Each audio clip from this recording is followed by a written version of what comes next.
할렐루야.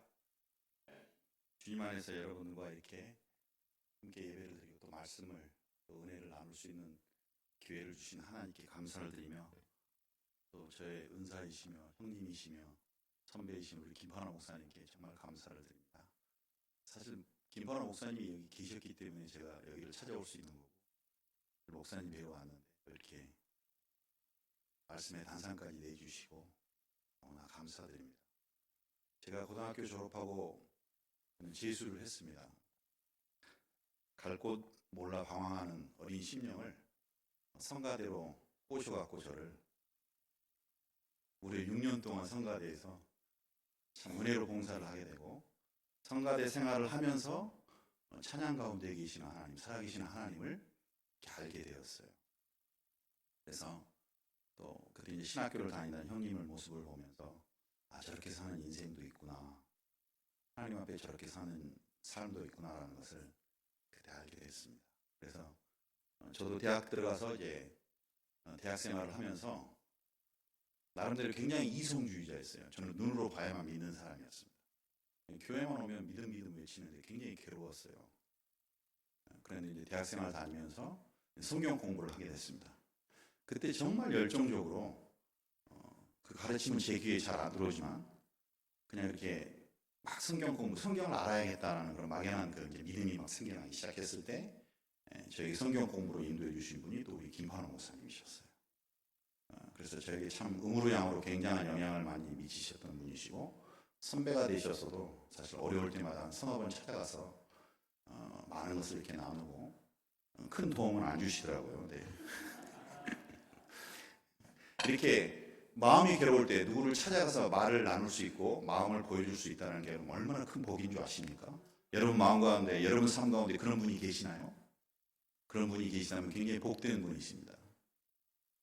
인생은 코치를 받아가면서 살 때 훨씬 쉽게 살 수 있는 것 같아요. 시행착오를 하지 않고 내가 맨 땅에 헤딩하지 않고 누구가 나를 위해서 조언을 해줄 수 있고 그 조언이 정말 나에게 필요한 것이라면 인생을 쉽게 살 수 있다는 것을 사실 제가 40 넘어서 깨닫게 됐어요. 근데 우리 인생의 가장 정말 중보자시고 좋은 자는 예수 그리스도인 줄 믿습니다. 오직 예수님만을 붙들고 여러분 사시는 여러분 되시고 주의 말씀이 내 귀에 안 들릴 때, 주의 말씀이 내 마음에 안 들릴 때는 여러분이 신뢰할 수 있는 믿음의 선배, 여러분이 신뢰할 수 있는 그런 분들이 있다면 그분들은 대단히 여러분 인생의 중요한 분들이 되실 거라고 생각합니다. 근데 가장 좋은 분들은 보니까 부모님이세요. 부모님. 여기 젊은 분들도 많이 계시는데 부모님의 말씀을 귓등으로 듣지 않는 여러분 되시기를 주님의 이름으로 축원드립니다. 저는 결혼하고 2달 만에 29에 선교사로 인도로 이렇게 파송을 하게 됐습니다. 그 전에 단기 선교라는 곳에 한국이 생기기 시작해갖고 단기 선교로 태국을 갔었고 케냐를 갔었고 그 다음에 인도를 갔었어요. 그래서 인도에서 이제 3년 동안 3나라를 다니면서 한 달씩 있었습니다. 그러면서 그 단기 선교를 통해서 선교가 무엇이라는 게 눈이 떠졌고 하나님을 위해서 어떻게 사는 것이 가장 하나님을 기쁘시게 하는 삶인가라는 것을 그 단기 선교를 통해서 사실 배우게 됐어요. 그래서 인도에 3년 차 되는 3번째 단기 선교 여행을 인도로 갔었는데 그때 인도에서 제가 이제 부르심을 받게 됐습니다. 그때는 정말 이제 혈기왕성한 그런 때였죠. 그래서 하나님이 막 은혜를 부어주시는데 송문규야 나를 위해서 내 인생을 드리지 않겠니? 나를 위해서 너를 헌신하지 않겠니? 이런 음성이 들렸다면은 제가 그러고 말고요 주님이 그렇게 불러주신다면 제가 어디든지 가겠습니다. 이렇게 딱 얘기를 했을 텐데 하나님은 그런 음성으로 저를 이끌지 않으셨어요. 그냥 잔잔한 어떤 그 파동처럼 저를 사랑하신다라는 그 느낌을 제 마음 가운데 크게 주시는 거예요. 그러고는 제가 너무 그 은혜와 사랑에 감사해갖고 주님, 제가 주님을 위해서 헌신하겠습니다. 주님, 제가 주님을 위해서 어디든지 부르신데 가겠습니다 하고 내 입으로 막 고백을 했어요. 그래서 인도를 딱 보니까 척박한 혹시 인도를 향해서 저를 부르시는 것입니까? 주님, 제가 이 인도를 위해서라면 주님이 저를 부르신다면 제가 가겠습니다. 제 입으로 저렇게 고백을 했어요. 그러고 이제 결국 선교사를 나오게 되는데 제가 제 입으로 그렇게 고백한 것을 얼마나 후회했는지 모릅니다. 따질 수가 없는 거예요. 나중에 너무 힘든데 주님 이러려고 나를 인도로 보내셨나요? 이러려고 나를 선교사 시키셨나요? 따지려고 했는데 하나님이 나를 부르신 게 아니잖아요. 어떻게 보면 내가 고백한 거 아닙니까? 내가 하나님 앞에 그렇게 하겠다고 내가 결단한 거 아닙니까? 응? 그리고 하나님한테 따질 수가 없는 거예요. 근데 하나님이 하여튼 끝까지 이렇게 인도해 주시더라고요. 사실 인도라는 것에 이제 여러분들이 매스컴을 통해서 많이 아시리라고 생각합니다. 한국에 갔더니 제가 인도에서 온 선교사라고 했는데 어떤 장모님이 저를 소개하면서 인도네시아에서 온 선교사님을 소개를 해드리겠습니다. 이렇게 얘기하시는 분이 있는데 아마 대부분 인도에 대해서 많이 아시고 특히 미국 사회는 인도인들을 가까이 이렇게 함께 사시기 때문에 인도인들의 악명에 대해서 여러분들이 잘 아실 거라고 생각합니다. 인도가 참 쉽지 않은 나라고 굉장히 어려운 나라 중에 사실 하나입니다. 그 어려움 중에 하나가 뭐냐면 문화가 너무 다르다는 거예요. 너무나 다른 문화입니다. 우리 한국 사람은 모노컬처의 모노랭귀지지 않습니까? 그러니까 단일 문화라는 거죠. 단일 문화.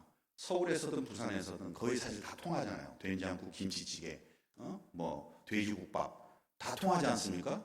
근데 인도는 사실 단일 문화가 아닙니다. 북쪽과 남쪽이 너무 다릅니다. 남쪽은 쌀 문화예요. 쌀밥 문화. 손으로 이렇게 해서 착 먹는 쌀밥 문화고 북쪽은 빵 같은 그 난 같은 거 짜파티를 이렇게 찢어서 이렇게 허리에 찍어 먹는 그런 문화입니다. 그래서 땅이 어마어마하게 큽니다.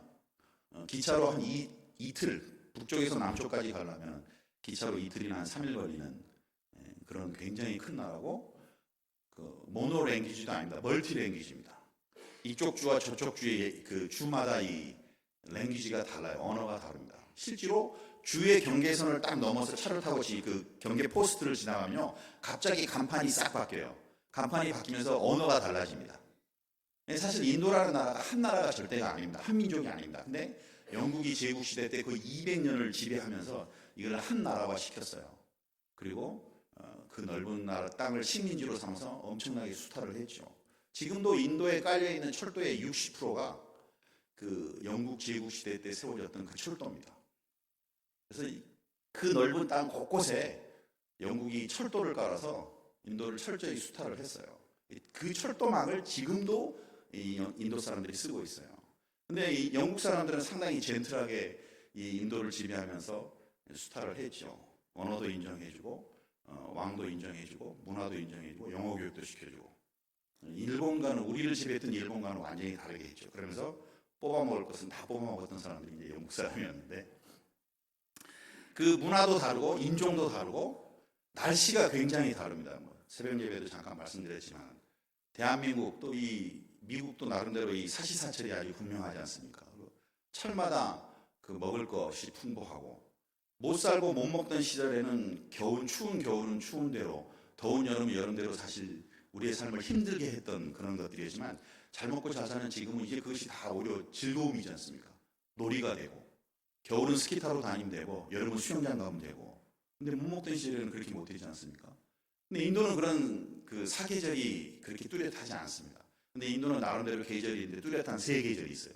무슨 계절이냐면 더운 계절, 무더운 계절, 몹시 무더운 계절 이렇게 3계절이 있습니다. 그래서 몹시 무더운 계절에는 한 45도까지 정말로 실제로 오늘 목사님이 밖 체감 기온이 마이너스 30도라는데 인도는 그런 추위는 없습니다. 근데 인도는 영상 한 45도. 올해 여름에는 제가 잠깐 자리를 비웠는데 50도까지 올라갔다고 그러더라고요. 우리 같이 계시는 그 목사님들이. 이게 굉장히 덥습니다. 그런 50도, 45도가 한 2주간 계속 되는데 정말 살 소망이 끊어지는 것 같아요. 너무너무 덥기 때문에.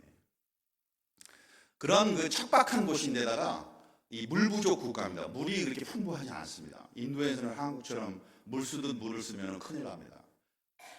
그러면서 그 인도에는 이 3지가 많다고 또 얘기를 하세요. 3지가 뭐냐면 먼지, 거지, 휴지. 이렇게 길거리 다녀보면 휴지가 막 널려 있어요. 그리고 먼지가 너무 많고 또 거지도 굉장히 많습니다. 3지가 많은 나라인데 그 밖에는 많은 휴지가 화장실에는 없어요. 또 화장실은 그냥 물 한 동이 이렇게 갖다 놓거나 아니면 자기가 화장실 갈 때 미리 물을 갖고 들어가야 돼요. 아니면 외국이나 이런 사람들은 이제 휴지를 미리 준비해서 이렇게 화장실을 가는데, 저희들도 처음에 인도에 딱 단기 선교로 갔는데 화장실 때문에 많이 당혹을 했죠. 있어야 될 게 없고 없어야 될 게 막 있으니까 이게 화장실인가. 근데 금방 적응이 되더라고요. 저도 이제 인도 선교사로 파송이 돼서 인도로 들어갈 때 저희 집사람과 저 둘이 그 이민 가방 같은 거 2개씩을 갖고 이제 인도를 들어갔는데, 2 가방 중에 하나가 휴지였어요. 휴지가 워낙 없는 나라. 그때 당시 한국의 그 모나리자 휴지라는 아주 두툼한 두루마리 휴지가 이렇게 팔렸었습니다. 아주 질 좋은 휴지. 이거를 기억하시는 분은 9세대입니다. 모나리자 휴지를 한 가방 가득히 놓고 갔다가, 근데 이거를 뭐 아껴 써도 한 3개월, 4개월 지나니까 이제 이걸 다 쓰지 않습니까? 근데 휴지가 없는 거예요. 그래서 어떻게 합니까? 근데 제가 선교사로 파송됐기 때문에 인도 이제 현지화 해야지. 그래서 이제 저도 화장실 갈 때 물을 갖고 이렇게 들어갔어요. 근데 이제 그게 익숙치 않고 그래갖고 처음에는 막 한양동이를 가득 들고 화장실을 갖고 들어갔어요.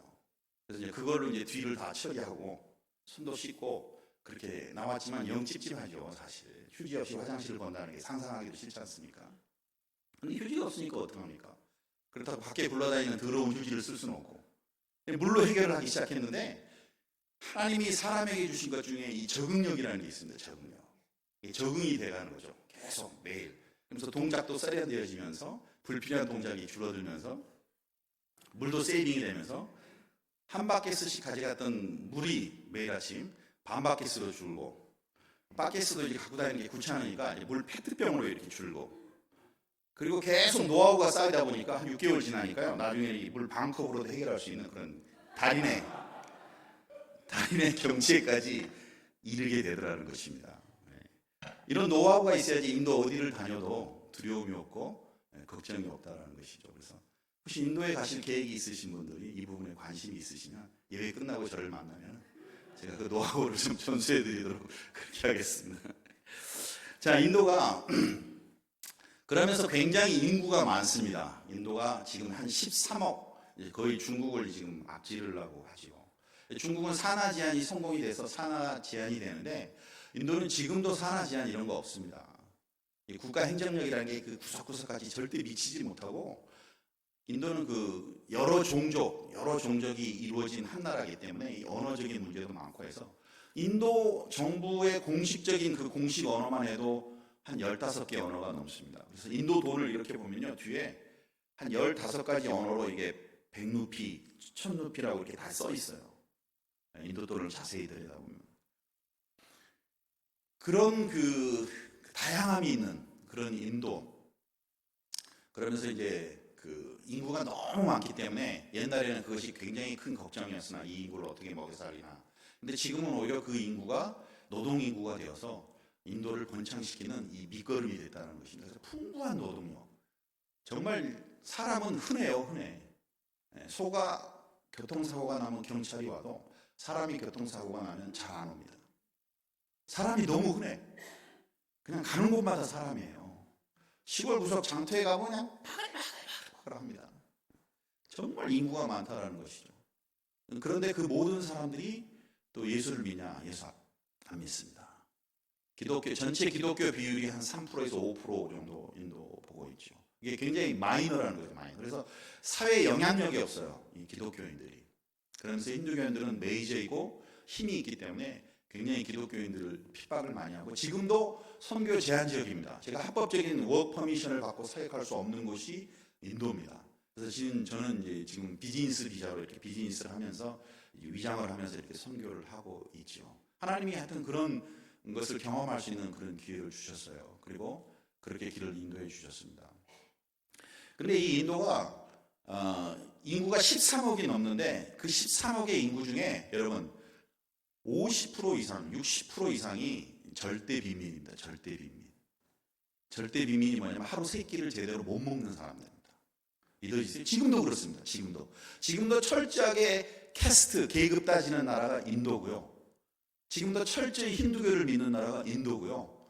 지금도 인구의 반 이상이 하루 3끼를 제대로 못 먹어요. 빈민이 그렇게 많다는 거죠. 그래서 빈민이 60% 이상이 되는 나라가 바로 인도입니다. 여러분이 아마 마더 테레사에 대해서 많이 들어보셨을 거예요. 그렇죠? 마더 테레사에 대해서. 그 캘카타라는 도시에 가보면 마더 테레사의 그 죽음을 기다리는 죽음의 집이라고도 하고 죽음을 기다리는 집이라고 하는 그 마더 테레사의 사역지가 있습니다. 여러분 거기는요 어떤 곳인 줄 아세요? 거기의 의미를 잘 모르고 이렇게 이해하시는 분이 많은데 거기는 아픈 사람, 병든 사람, 가난한 사람, 죽어가는 사람들을 데려다가 깨끗하게 씻기고 다시 교육시키고 갱생시켜서 치료해줘서 밖으로 내보내는 곳이 아닙니다. 그런 곳이 아니에요. 그 마더 테레사의 사역은. 마더 테레사의 사역은 뭐냐면 이미 죽을 수밖에 없는 사람, 죽어가는 사람들, 길바닥에 버려진 사람들, 쓰레기 더미에서 죽어가는 사람들을 데려다가 사람 대접 한번 시켜보고 따뜻한 사랑을 한번 경험케 하고 죽게 하자 하는 곳이 바로 마더 테레사의 죽음의 집입니다. 그분의 사역이 그거예요. 세상 그 어느 곳에서도 그런 사역하는 사람 없습니다. 제가 아프리카 케냐 키베라 그 빈민촌에도 가봤는데 그런 곳은 없어요. 근데 인도는요 그냥 길바닥에서 나서 길바닥에서 죽는 사람이 너무 많습니다. 사람 대접 못하고 개처럼 그냥 살다가 죽어가는 사람이 너무 많아요. 그 불가촉 천민들을 영어로 언더 더 독이라고 그럽니다.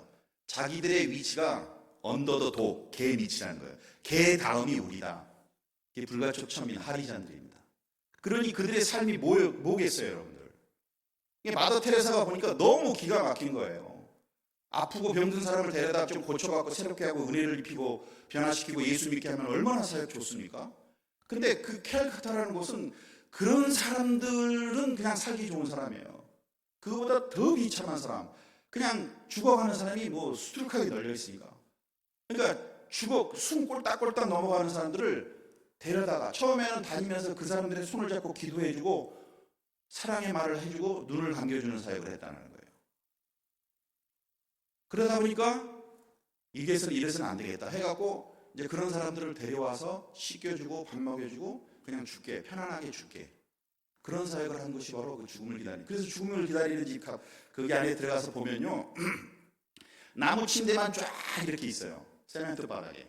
거기 보면 어떤 뭐 산소통이 있고 의료기가 있고 치료기 있고 수술치료 이런 게 전혀 없어요. 그런 사역이 아니기 때문에 죽어가기 전에 그냥 인간 대접 한번 받게 해주자. 그래서 실제로 그걸 모르고 거기 왔다가 그 얘기를 듣고 눈물을 흘리는 사람들이 너무 많습니다. 이렇게까지 비참할 줄 몰랐다.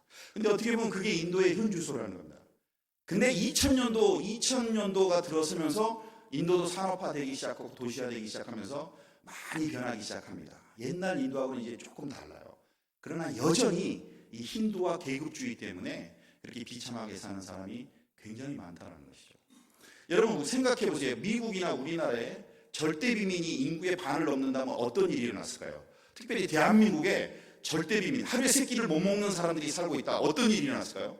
민중봉기가 일어나서 날마다 데모하고 대통령 갈아치우자 하고 막 난리가 났을 겁니다. 그렇지 않습니까? 근데 인도는 그런 일이 일어나지 않아요.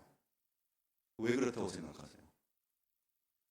계급이라는 사회 구조도 있지만요. 더 중요한 것은 그들의 사상이 그렇다는 겁니다. 사상.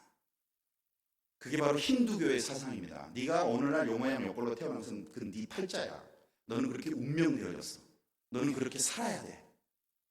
그래서 정치인들은 막 사기치고 거짓말하고 술수 써서 정권을 채택해도 저 사람은 정치인의 그 운명을 타고났기 때문에 저 사람은 저럴 수밖에 없어.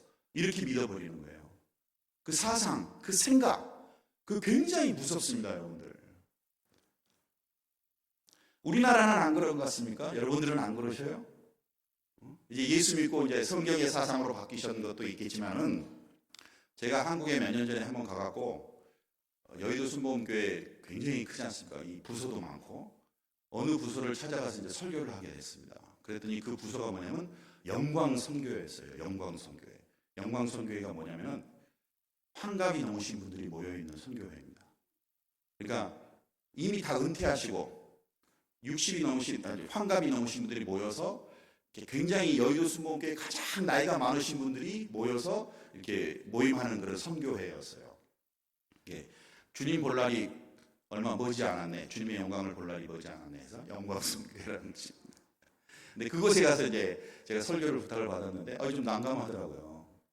젊은 손자뻘 같은 아들뻘 같은 녀석이 와갖고 그 노인분들에게 제가 무엇을 전할 것인가 참 난감했는데, 그냥 제가 인도에서 겪은 좀 힘든 얘기들, 뭐 여러 가지 에피소드가 많이 있어요. 한 2박 3일 할 수 있는 에피소드가 있는데, 뭐 여기서는 지금 1시간도 안 되는 시간밖에 없기 때문에 짧게 여러 가지 얘기할 수는 없지만, 그래서 힘들고 어려웠던 얘기를 나름대로 이제 선교하면서 어려웠던 얘기를 막 해드렸어요. 그랬더니 얼마나 저를 집중해서 그 할머니 할아버지들이 보시는지요. 여러분, 설교자가 단상에 서서 뭔가 말씀을 전할 때 이 청중들의 리액션이 좋을수록요, 이 설교자는 작두를 탈 수가 있습니다.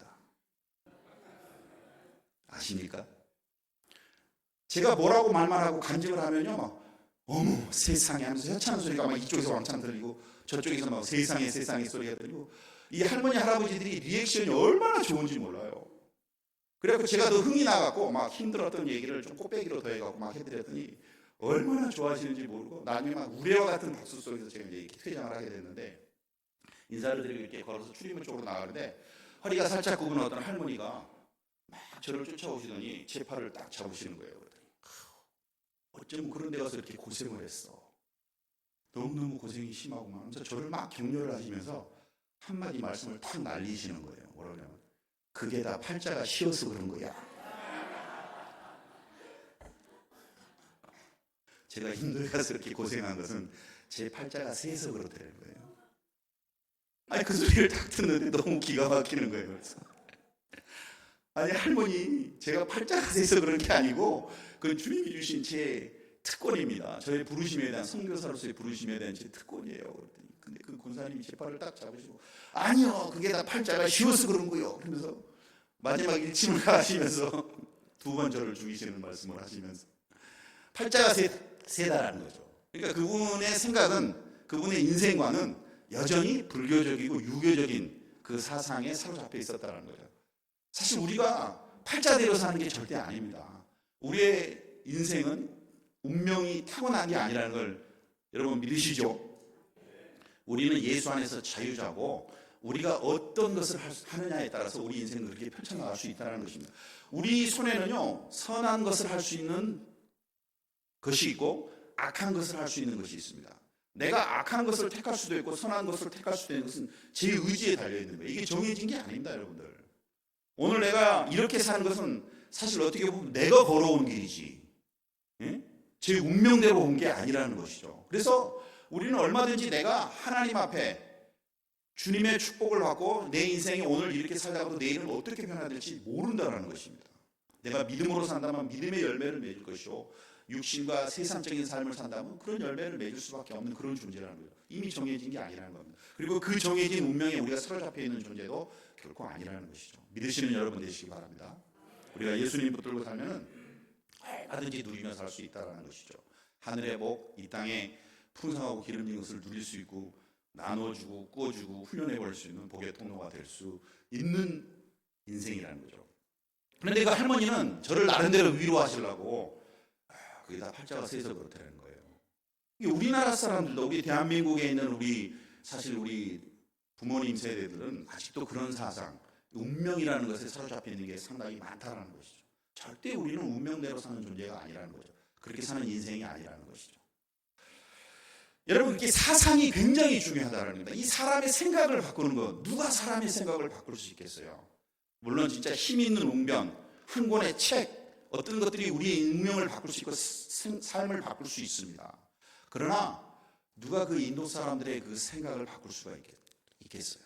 그것은 그렇게 사는 게 그들은 그게 진리라고 믿고 있는데, 오직 하나님의 말씀, 예수님만이 그들의 생각을 바꿀 수가 있습니다. 선교사는 어떻게 말하면요, 그들의 생각을 바꿔주는 사람이에요. 하나님을 알지 못하고 세상의 원리대로, 힌두교의 원리대로 사는 인도 사람들을 이제는 예수 믿게 하고 예수님의 원리대로, 하나님의 원리대로 살게끔 바꿔주는 사람이 사실 선교사입니다. 뭘로 바꿀 수 있어요? 성령의 능력, 하나님의 말씀. 하나님의 말씀과 성령의 능력 아니고는 사람 못 바꿉니다, 여러분들. 그래서 선교사는 더 하나님의 말씀을 붙잡아야 되고 더 성령의 능력을 의지해야 됩니다. 그래서 선교, 미션은 원래 하나님의 일이에요. 미션은 하나님의 일, 하나님의 소원이 미션입니다. 그리고 그 미션 밑에 미션스, 그게 바로 우리들의 일입니다. 선교는 하나님이 하시는 일이에요.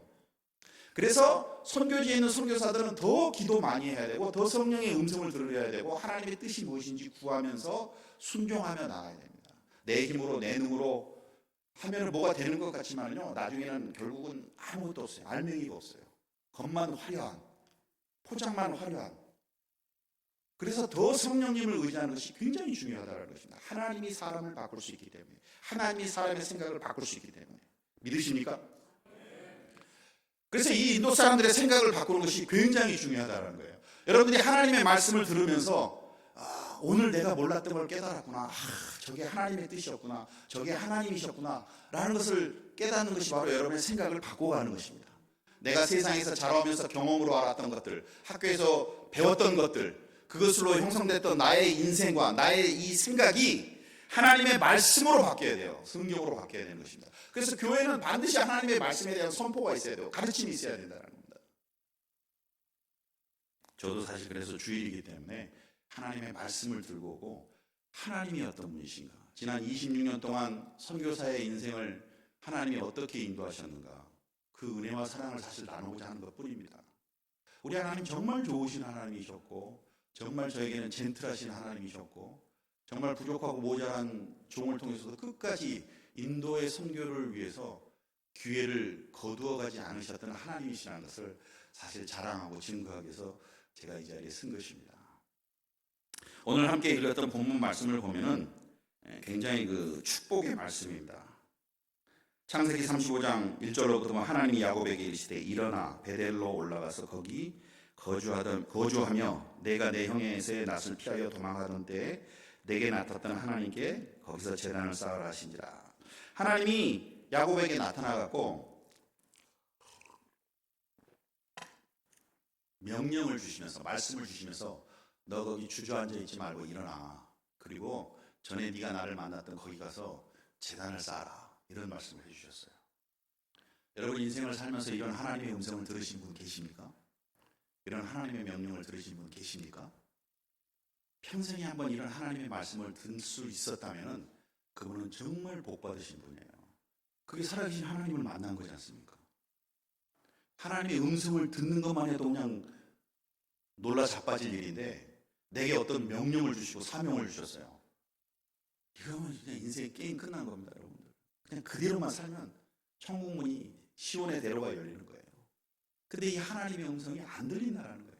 하나님의 음성을 못 듣는다는 거예요. 근데 야곱은 어떤 사람입니까? 야곱은 성경 전체에서 굉장히 간사한 사람의 대표적인 인물이에요. 야곱은 간사했을 뿐만 아니라, 비겁했을 뿐만 아니라, 야갔을 뿐만 아니라, 사실 야곱은 굉장히 연약한 사람이었어요. 겁쟁이였어요, 겁쟁이.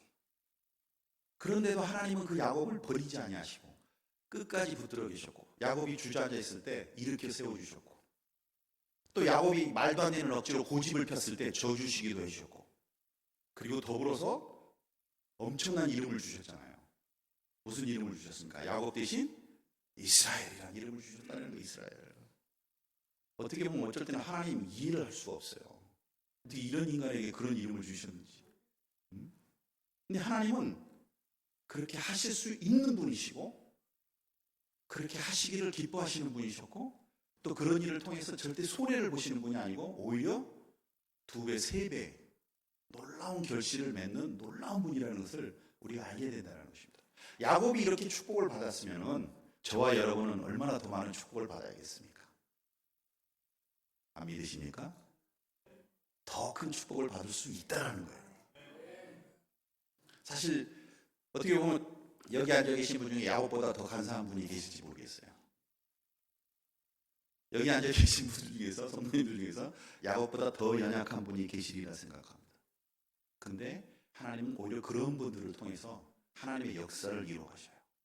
사울같이 정말 키 크고 장대하고 잘생기고 얼굴이 붉은 사람, 그런 사람도 쓰시지만 그런 사람들은 자기 자랑하고 자기 드러내느라 결국 하나님을 저버리잖아요.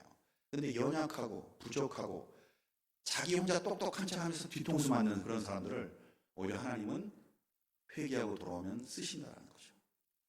자, 오늘 이 말씀이 35장 1장에서부터 이 말씀이 이해가 되려면, 이 말씀을 온전히 이해하려면요, 사실 34장의 말씀을 이해해야 돼요. 34장에는 놀라운 야곱 가족의 한 사건이 기록되어 있습니다. 원래 본문은 사실 34장의 말씀이에요. 근데 본문이 너무 길어서 이 말씀을 다 읽다가는 예배 반이 갈 것 같아서, 설교 시간 반이 갈 것 같아갖고 35장 결론적인 말씀을 사실 오늘 말씀으로 그 제목으로 놓고 이제 사실 같이 읽었는데, 34장에 보면 이런 얘기가 있습니다. 제가 간략하게 설명을 좀 할게요. 레아가 야곱에서 낳은 딸 디나가 야곱에게 낳은 딸 디나가 그 땅의 딸들을 보러 나갔더니 히위 족속 중 하몰의 아들 그 땅의 주장 세겜이 그를 보고 끌어들여 강간하여 욕되게 하고, 그 마음이 깊이 야곱의 딸 디나에게 연연하며 그 소녀를 사랑하여 그의 마음을 말로 위로하고, 그의 아버지 하몰에게 청하여 이르되 이 소녀를 내 아내로 얻게 하여 주소서 하였더라. 야곱이 그 딸 디나를 그가 더럽혔다 함을 들었으나 자기의 아들들이 들에서 목축함으로 그들이 돌아오기까지 잠잠하였고, 라는 말로 이제 이렇게 사건이 시작이 됩니다. 12아들의 딸 하나를 낳은 사람이 야곱이지 않습니까? 그러니 그 딸이 얼마나 예뻤겠어요, 여러분들. 외동딸이. 근데 그 외동딸이 잘못이 되어서 아주 나쁜 일을 경험하게 됐다는 거죠. 그런데 성경 말씀을 가만히 들여보니까 이렇게 기록되어 있어요. 야곱에서 낳은 딸 디나가 그 땅의 딸들을 보러 나갔더니 라고 기록되어 있다는 거죠. 이게 풀어서 얘기한다면, 보지 말아야 될 것, 가지 말아야 될 것을 이 딸애가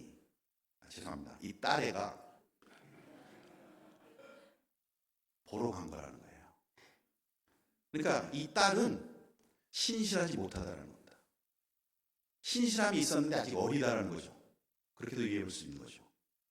이게 가지 말아야 될 곳을 갔어요. 정숙한 여인이 가지 말아야 될 곳. 근데 그 땅의 딸들을 보러 갔다라는 거죠. 그 땅의 딸들. 그 땅은 뭐냐? 가나안 땅입니다. 하나님이 약속으로 준 땅이고 그 땅으로 들어갔지만은 사실 그 가나안 땅을 하나님은 닮지 마라, 배우지 마라, 흉내내지 마라, 그들과 섞이지 마라, 그리고 그들을 다 제하여버리고 새로운 하나님의 나라를 건설하라고 주는 약속의 땅이었다는 거죠. 얼마나 영적 타락이 심한 곳이었는지 하나님은 그 사람들을 변화시켜라, 그 사람들을 새롭게 해라, 그 사람들과 친구가 되어서 하나님을 믿게 하라, 그렇게 말씀하지 않으셨어요. 너무나 영적으로 타락한 곳이었기 때문에 하나님은 다 제해버리라는 겁니다. 악한 영들의 뿌리를 다 제해버리라는 거죠. 그들의 문화, 그들의 관습, 그들의 삶, 그들의 모든 것을 다 제해버리라는 것이죠. 섞지도 말라, 결혼도 하지 말라, 너희를 지켜라. 그런 곳이었는데 이 젊은 애들에게는 이방 문화, 세상의 문화가 사실 얼마나 유혹적입니까? 얼마나 궁금하겠습니까? 특히 농경 문화의 그 현란한 문화, 이방을 신을 섬기고 우상을 섬기는 그 현란한 문화가 이 딸도 궁금했던 거예요. 그 아름다움에 취했던 거예요. 우리는 보잘것없고 우리는 정말 심플하고 유목 문화인데, 너무나 단순한데, 그 형형색깔의 그 세상의 문화, 가나안 문화에 너무 빠져갖고 심취해갖고 그게 보고 싶어갖고 부모 몰래 갔던 것 같아요. 그러다 안 좋은 일을 당했다는 거죠. 오늘 우리의 자녀를 이 세상으로부터 여러분 분별해내야 됩니다. 분별해내야 됩니다. 우리가 하나님을 믿는 이상 우리는 이제 하나님 안에 살아야 된다는 거예요. In Christ, in God. 우리가 세상에 살아나가듯 그러나 세상 것을 배우고 세상 것을 교회로 끌어오면 안 된다는 거예요. 교회는 지켜야 될 게 있습니다. 이 지켜야 될 것을 잘 분별해서 지켜야 돼요. 이것을 지키지 못하면 세상과 교회가 분별이 안 된다. 그러면 교회는 더 이상 교회의 역할을 할 수가 없습니다. 그거는 김파라 목사님이 안내해 주실 거예요. 제가 이 시간에 다 얘기할 수 없어요. 세상의 것을 우리가 배우고 세상 것과 함께 해야 되지만 절대 취해서는 안 될 게 있습니다. 절대 배워서는 안 될 게 있습니다. 세상의 합리적인 것들, 세상의 그 논리적인 것들을 교회 안으로 자꾸 끌어오는 사람이 있어요. 교회는 왜 이 모양이야? 교회는 왜 이래? 세상 재미가 없어. 사실 교회는 재미없는 곳이에요. 근데 교회 재미없다고 말하는 사람은 교회를 모르는 사람이죠. 그런데 이 교회 안에 생명이 있다는 겁니다. 세상은 생명이 없어요. 믿으십니까? 생명을 쫓아가야지 생명 없는 것을 쫓아가면 안 됩니다. 재미없는 것을 쫓아갈 수 있어요. 생명이 있다면. 그러나 생명이 없는데 재미있다고 거기를 쫓아가면 결국은 죽게 된다는 겁니다. 그게 세상이거든요. 선교지 가서도 우리가 타협하지 말아야 될 게 있습니다. 우리는 다른 문화권에 들어가서 예수 그리스도를 증거하는 사람이에요. 근데 들어가서 타협할 게 있고 타협하지 말아야 될 게 있다는 거죠. 예수 그리스도를 절대 타협하면 안 되죠. 힌두교는요 다 신입니다. 정말 신실한 힌두교인 집에 가보면요 힌두의 신들이 쫙 걸려 있어요. 그래서 마리아의 그림도 걸려 있습니다. 그리고 예수 그리스도의 그림도 걸려 있어요. 자기는 다 믿는데요 이게 다 나의 신이 되는 거예요. 거기는 다 신교예요. 그럼 이제 설명을 합니다. 저는 아니야 그게 아니고 오직 예수님만이 너의 구원자고 오직 예수님만이 세상을 구원할 수 있는 거냐? 그러면 그런 얘기는 하지 말아요. 오직자 빼내는 거예요. 오직자. 예수도 신이고 예수도 나의 구원자, 가네샤도 나의 신이고 시바도 나의 신이야. 어떻게 오직 예수만이 이 세상에 이 다양한 세상의 신이 될 수 있어? 이렇게 말하는 사람이 인도 사람입니다. 인도 사람들 예수 믿으세요? 그러면 나 예수 믿습니다 하는 사람들이 꽤 있어요. 예수도 힌두 신 중에 하나의 현현이라고 본다는 거죠. 근데 우리는 뭡니까? 오직 예수잖아요. 그래서 힘든 거예요. 오직 예수. 그때부터 이제 우리는 미친 사람 취급을 받는 거죠. 그때부터 우리는 이제 외골수, 편벽주의. 근데 오직 예수뿐이에요. 오직 예수. 그래서 어렵습니다. 그래서 우리 힘으로 못해요.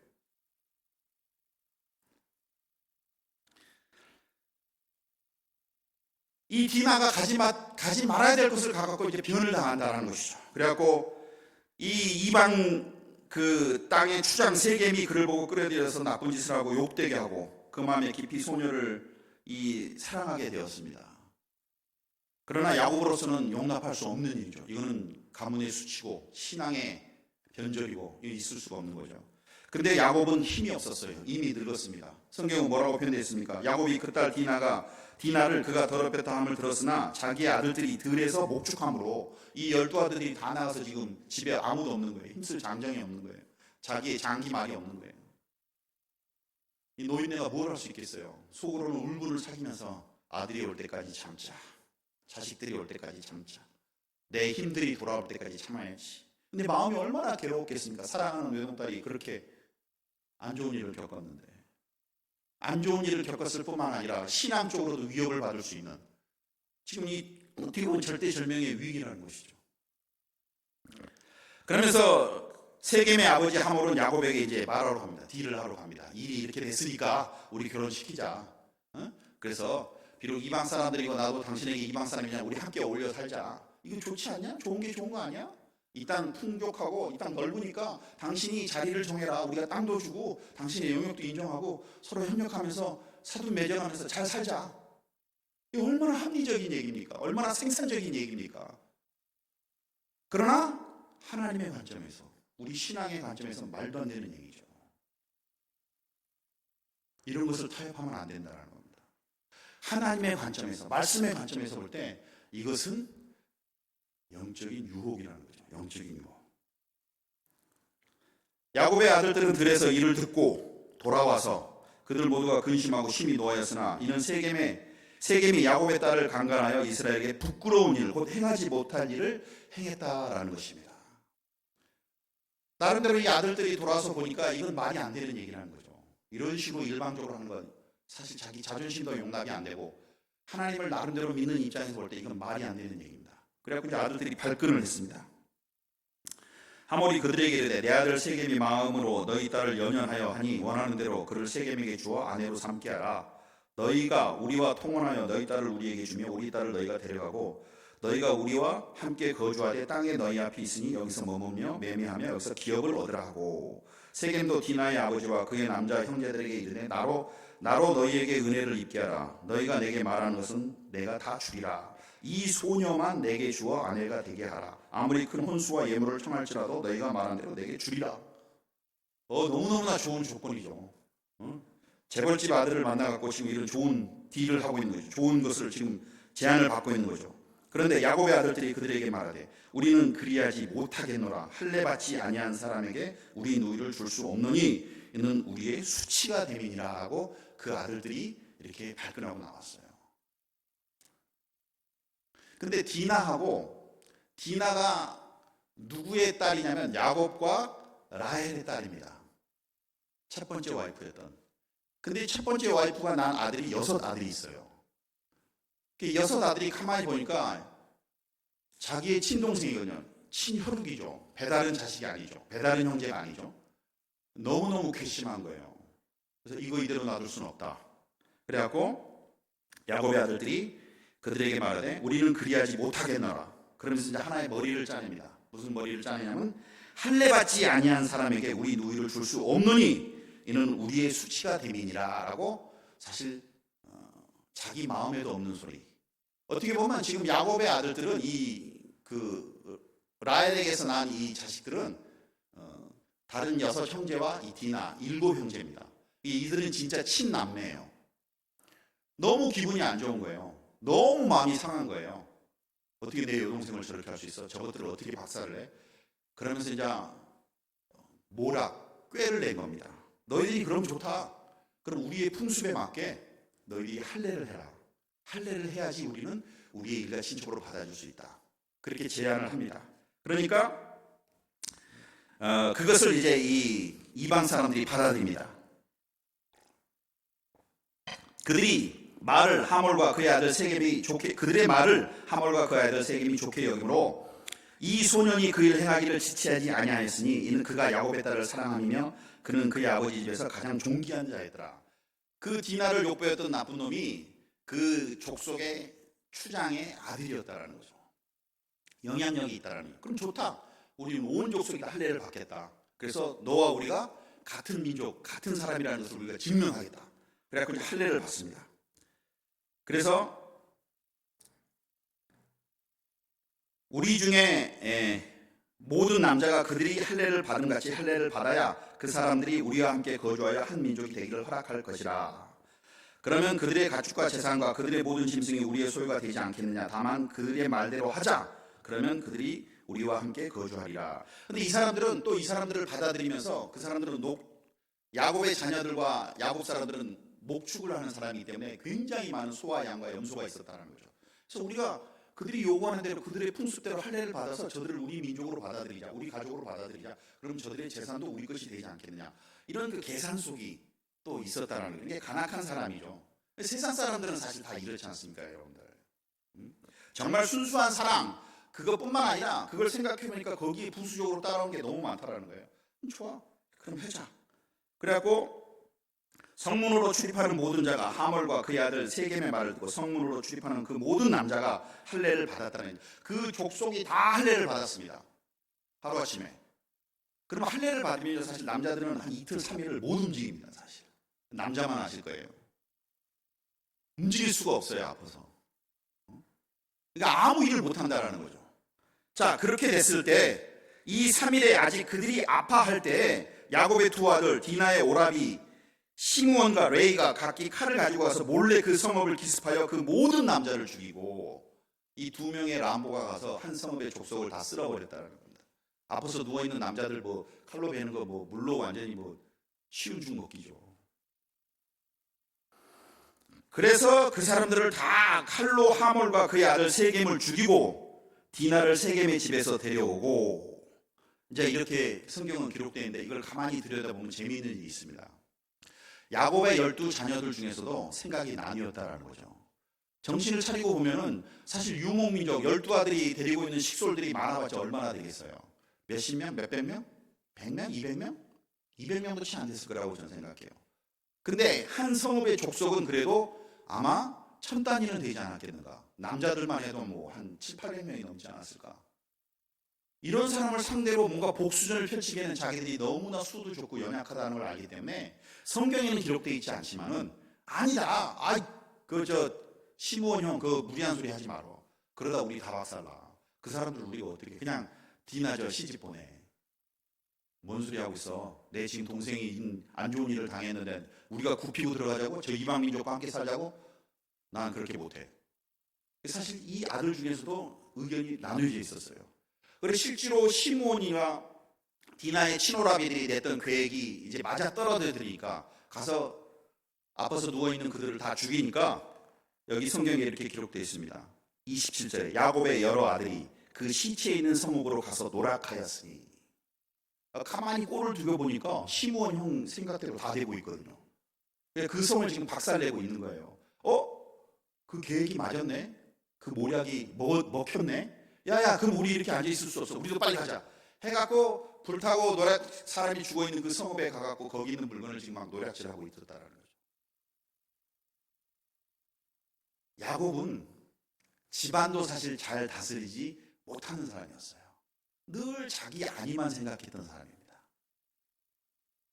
야곱은 자식들을 잘 교육시키지 못한 사람이었어요. 시므온 아들이 클수록 아들의 목소리는 커가고 아들의 영향력은 컸습니다. 또 배다른 형제끼리 늘 시기 질투가 있었어요. 이것을 잘 다스렸어야 되는데, 이것을 신앙으로도 잘 다스렸어야 되는데, 그리고 그 딸들이 그런 생각을 하지 못하도록 자기 식소들이 정말 하나님의 은혜 안에서, 하나님의 말씀 안에서, 하나님의 신앙 안에서, 구약의 율법 안에서 하나가 돼야 되는데 그걸 못했던 사람이 바로 이 야곱이라는 것입니다. 이제 그거에 대한 얘기가 다음 장에 이렇게 나옵니다.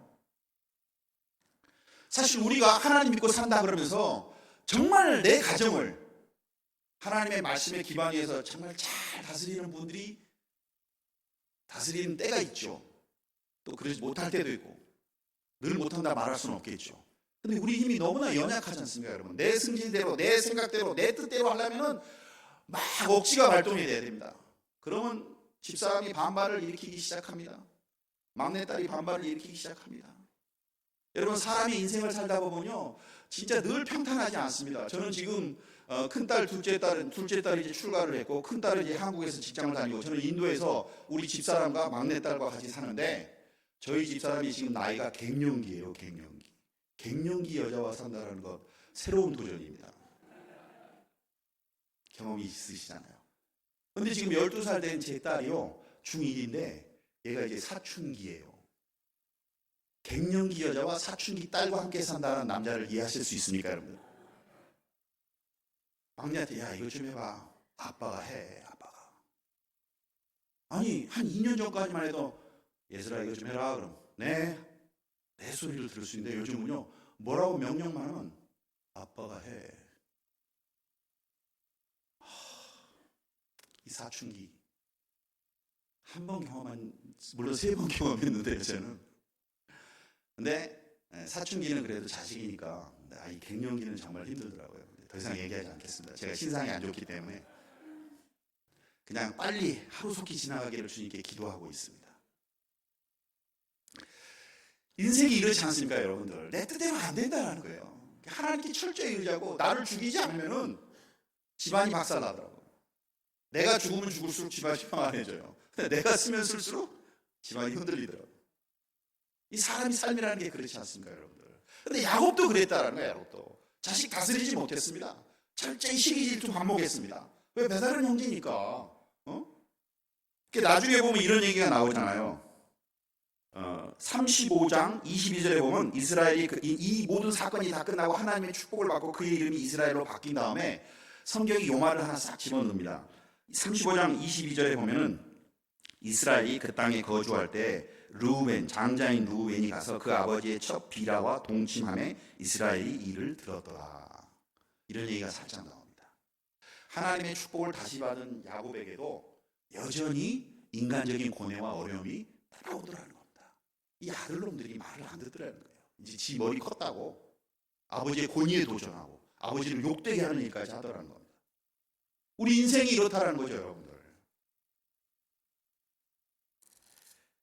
자, 그래가지고 이 비겁한 다른 형제들이, 장자인 형들, 라헬의 아들들이 이루는 일을 뒤에 가서 그냥 숟가락만 놓고 거저 먹는 일을 하고 있더라는 겁니다.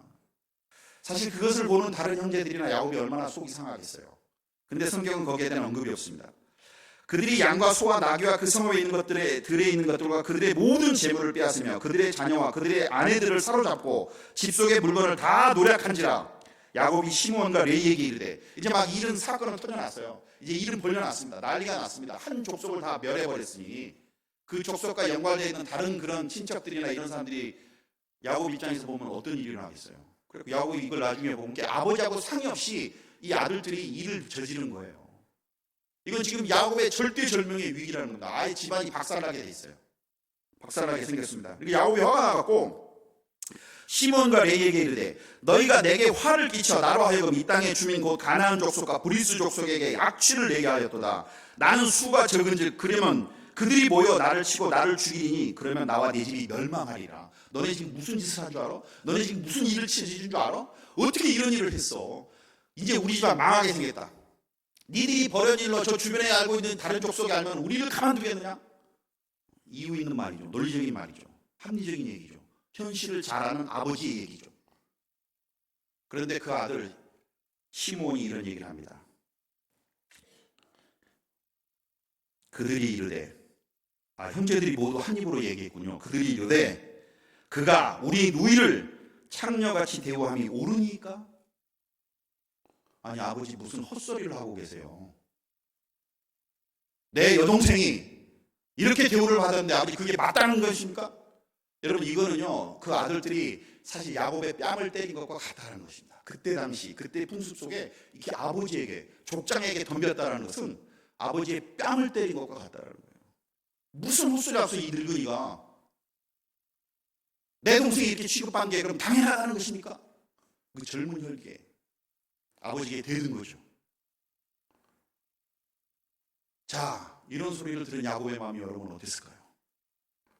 좌절, 공포, 당혹, 배신감, 인생의 깊은 나락에 지금 떨어지고 있다는 것입니다. 세상을 살아가면서 세상 사람들, 주변 사람들에게 도전을 받고 위협을 당하는 것은 살아나갈 수 있죠. 그래 싸워보자. 근데 여러분, 자식들에게 이런 모욕을 당했을 때 그 부모의 마음은 어땠을까요? 지금 자기 집안이 지금 목숨이 경각에 달려있는데 이 자식까지 와갖고 자기를 수치스럽게 이렇게 만들어버렸어요. 무능한 아버지로 만들어버렸어요. 이 야곱의 마음이 여러분 어땠겠습니까? 야곱의 인생에 세 가지 위기가 있었다고 합니다. 그게 뭐냐면 에서에게 받은 위기, 그 다음에 딸 디나가 이렇게 된 일, 그리고 자기 족속이 지금 가장 위험에 처했던 풍전등화와 같은, 그 다음에 요셉을 잃었을 때, 이 세 가지가 가장 야곱이 어려웠을 때라고 얘기를 합니다, 성경은. 그런데 그 두 번째 그 사건을 지금 우리가 보고 있는 거예요. 야곱은 정말 이 늙음아까지 그래도 어떻게 살아왔는데, 위기를 모면하면서 어려움을 겪으면서 고통 가운데 이렇게 살아왔는데, 이제는 자식한테 뺨까지 맞아가면서 완전 실패자요, 낙오자요, 좌절과 절망 가운데 지금 주저앉아 있었다는 겁니다. 주저앉아 있는 그런 상황을 우리가 보게 된다는 겁니다. 그 이후로 시간이 얼마나 지난지 성경을 보면 잘 나와 있지는 않아요. 그러나 오래되지 않았으라고 생각합니다. 그런 야곱에게 이제 복음이 비칩니다. 그게 바로 오늘 저와 여러분이 읽었던 이 말씀입니다. 35장 1절부터. 이런 야곱에게 하나님이 야곱에게 이르시되, 일어나 베델로 올라가서 거기 거주하며 내 형 에서의 낯을 피하여 도망하던 때에 내게 나타났던 하나님께 거기서 제단을 쌓으라.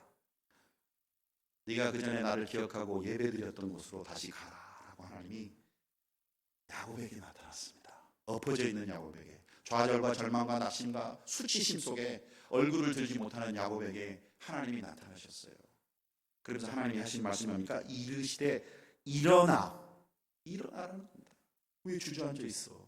왜 엎어져 있어? 너 지금 뭐 하는 거야? 야곱아, 일어나라. 우리는 인생에서 이렇게 주저앉을 때가 있습니다, 여러분들. 정말 확 자빠져갖고 코가 깨지고 입술이 터지고 팔이 부러질 때가 있어요. 내 힘으로는 도저히 일어설 수 없을 때가 있다는 겁니다. 그럴 때 하나님은 나를 만나주시는 하나님이시라는 것입니다. 믿으십니까? 하나님 우리에게 비난하고 욕하고 이 멍청아 이렇게 얘기하지 않으신다는 거예요. 뭐라고 말씀하셨습니까? 일어나라. 일어나라는 겁니다. 일어나라 야곱아. 일어나.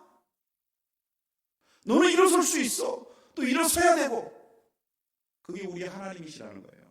믿으시는 여러분 되시기 바랍니다. 그러면서 네가 나에게 예배드렸던 것을 기억해봐. 거기서 다시 나를 만나야 되지 않겠니? 내가 너 만나고 싶어. 어디 이름 없는 광야가 아니라 네가 그때 은혜 받았던 것, 그때 나를 봤던 곳, 그래도 너를 지탱해 줬던 그 믿음의 끈, 거기로 다시 와. 하나님이 부르신다는 것입니다. 그리고 하나님은 제단을 쌓으라고 그러셨어요. 하나님이 이 절대절명의 야곱에게 뭘 요구하셨습니까? 야곱아, 헌금을 많이 갖고 와라. 너네 집에 있는 풍부한 염소 새끼, 소 새끼 끌고 와. 이게 아니었어요. 제단을 쌓으라는 겁니다. 제단은 뭡니까? 하나님 앞에 오늘날 예배드리는 겁니다. 하나님과 우리 앞에는요, 예배의 제단이 있어야 됩니다. 예배의 제단이. 하나님과 우리는 너무나 격차가 크신 분이기 때문에 영이시고 신이신 하나님 앞에 육체의 존재가 나가려면요, 그냥 나갈 수가 없어요. 반드시 뭔가 매개가 있어야 됩니다. 그 매개가 뭡니까? 반드시 그 중간 중보가 있어야 됩니다. 뭡니까? 그게 바로 예배라는 겁니다. 그게 바로 예배라는 겁니다. 그게 바로 예수 그리스도라는 겁니다. 예수 그리스도를 통하지 않고 하나님을 알 수도 없습니다. 예수 그리스도를 통해서만 하나님을 알 수가 있어요. 예수 그리스도를 통해서만 하나님께 나갈 수가 있다는 겁니다. 오늘 예배가 무엇을 위한 예배입니까? 저와 여러분을 위한 예배입니까? 아닙니다. 송몽규 선교사를 선교사로 불러고 간증되는 게 아닙니다. 여러분들, 우리 하나님을 자랑하고 하나님을 드러내고 하나님 앞에 나오는 겁니다. 예배라는 것은 여러분, 이 예배를 통해서 우리의 인격을 하나님 앞에 드리는 거예요. 여러분의 지금 시간을 드리는 겁니다. 여러분의 육신이 여기 와 있지 않습니까? 이건 순종입니다. 여러분의 인격이 여기 와 있잖아요. 몸은 여기 와 있는데 생각은 골프장에 가 있다면 그건 예배자가 아니에요, 여러분들.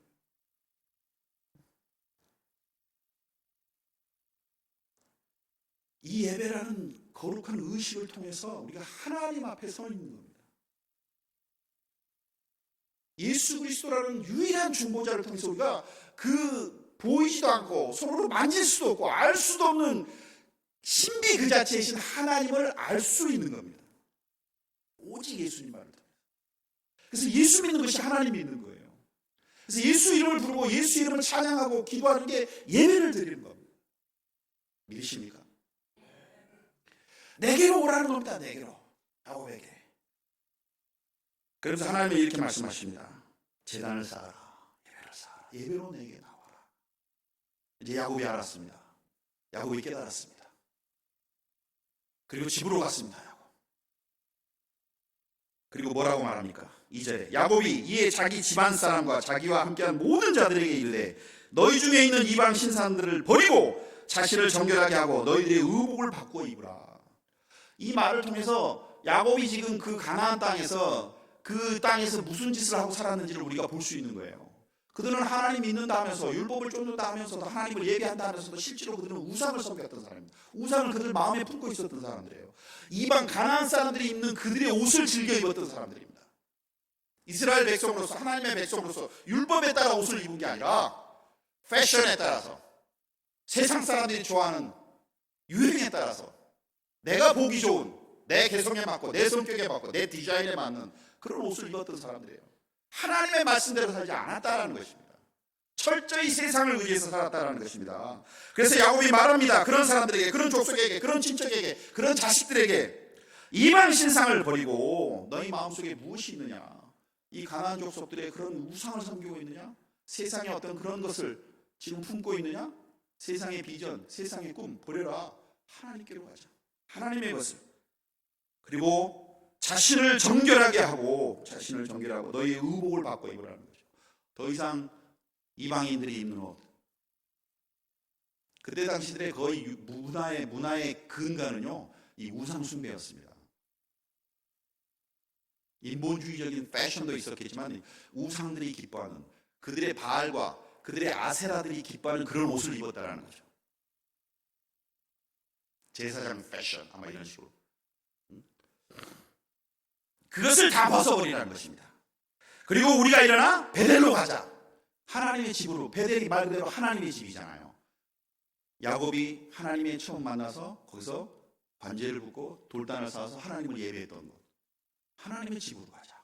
우리가 살 길은 하나님의 집으로 가는 길뿐이다. 다른 곳이 아니다.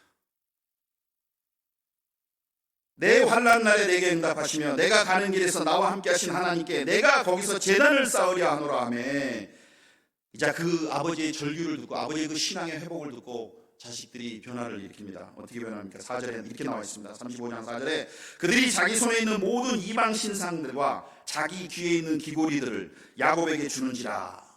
자기들이 걸쳤던 그 세상의 패션, 바알과 아세라를 위한 그 패션에 의한 그런 액세서리들, 우상이 새겨져 있던 액세서리를 다 빼고, 고고리, 귀걸이, 목걸이 다 빼고 그것을 야곱에게 줬다는 것입니다.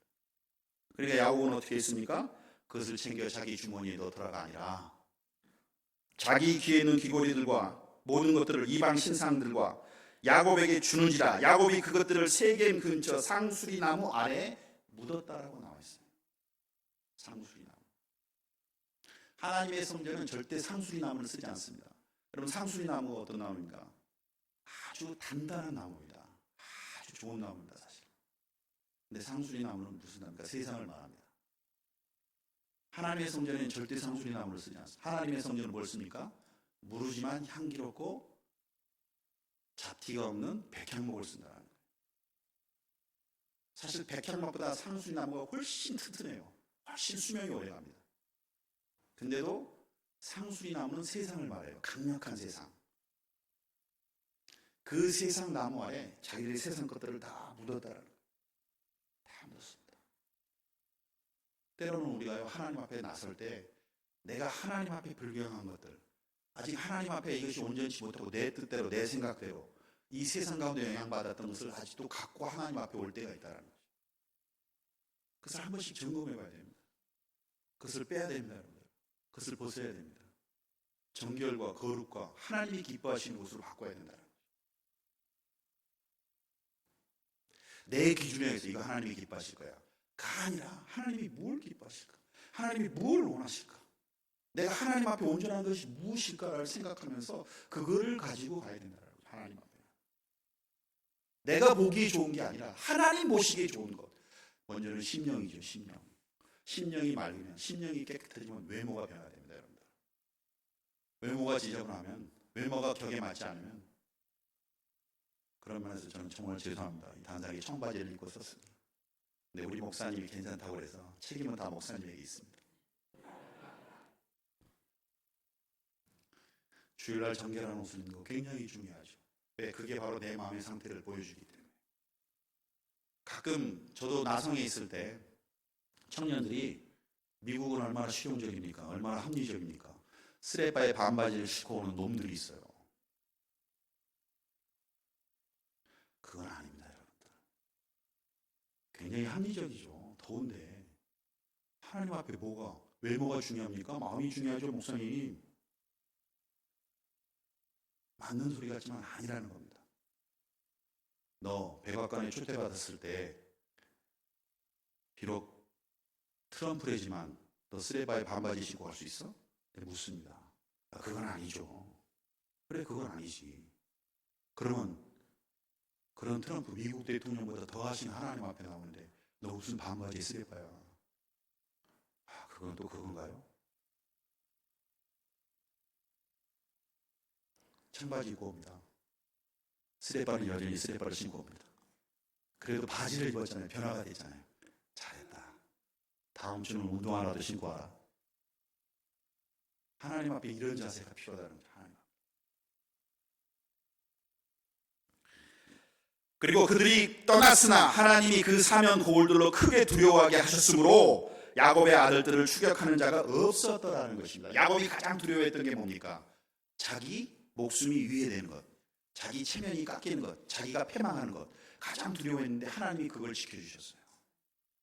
오히려 그들에게 두려운 마음을 넣어줘갖고, 사실 진짜 약해 빠지고 힘없는 얘들인데도 불구하고 하나님이 그 이방민족 야곱을 해하려고 하고 복수하려는 그 사람들에게 두려운 마음을 넣어주니까 야곱을 추격하는 사람이 없었다는 것입니다. 이 능력을 믿는 것이 선교사입니다, 여러분. 하나님이 인도 사람의 마음을 바꿔주셔야 돼요.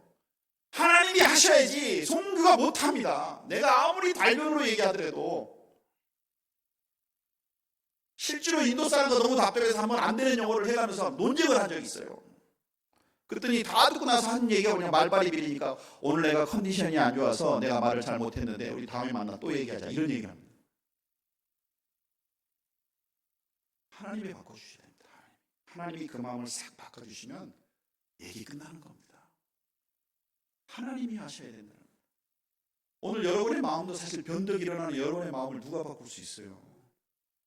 오늘 정말 제대로 하려고 했는데 옆에서 잔소리하는 와이프 때문에, 옆에서 잔소리하는 쓸데없는 소리하는 남편 때문에 마음이 확 꼬꾸라져갖고 내 마음도 내가 바꾸지 못하지 않습니까? 내 마음도 내가 컨트롤 못하잖아요. 하나님께 의지해야죠. 하나님이 해주셔야 된다는 겁니다. 사람의 마음, 사람의 생각을 누가 바꿀 수 있느냐? 하나님만이 바꿀 수 있다는 겁니다. 하나님을 의지해야 된다는 것입니다.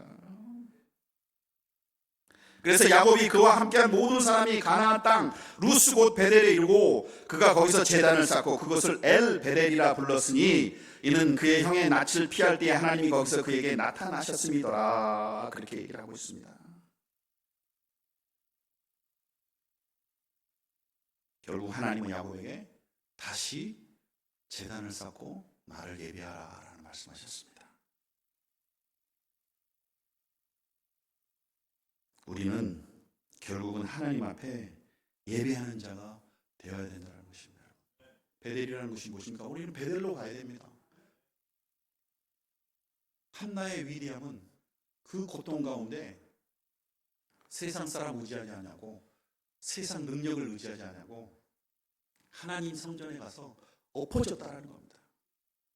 그리고 하나님만 붙잡고 눈물로 통곡하며 기도했다는 겁니다. 몇 날 며칠을 기도했는지 몰라요. 나중에는 통곡 소리도 나지 않으니까 신음 소리도 내지 못하는 꺼이꺼이 하면서 술 먹은 여자 마냥 기도하는 걸 보고 엘리가 저주하지 않습니까? 웬 미친 여자가 와갖고 저렇게 대낮부터 술 취해갖고 저렇게. 근데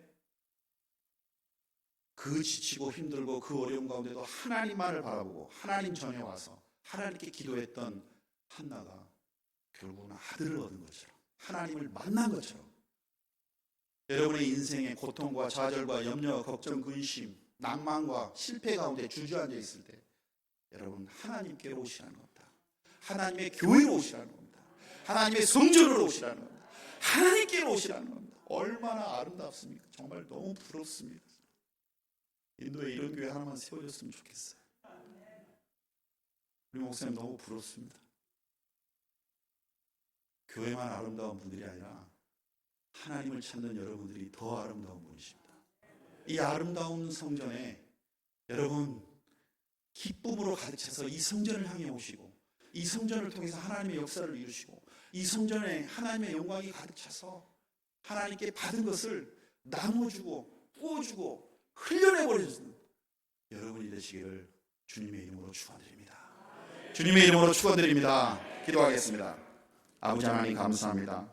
오늘 참으로 좋은 날, 하나님의 아름다운 성전에 우리 순복음식하고 한인교회를 세워주시고 하나님이 쓰시는 주의 종 우리 김판호 목사님을 통해서 또 우리 성도님들과 함께 이 땅과 이 미국의 복음화를 위해서, 이 땅의 한인들의 복음화를 위해서 하나님 새롭게 자리 잡게 해주심을 감사드립니다. 이제는 하나님의 말씀이 선포되는 교회가 되게 하여 주옵소서. 하나님의 성령이 넘쳐나는 교회가 되게 하여 주옵소서. 하나님만을 예배하는 교회가 되게 하여 주옵소서.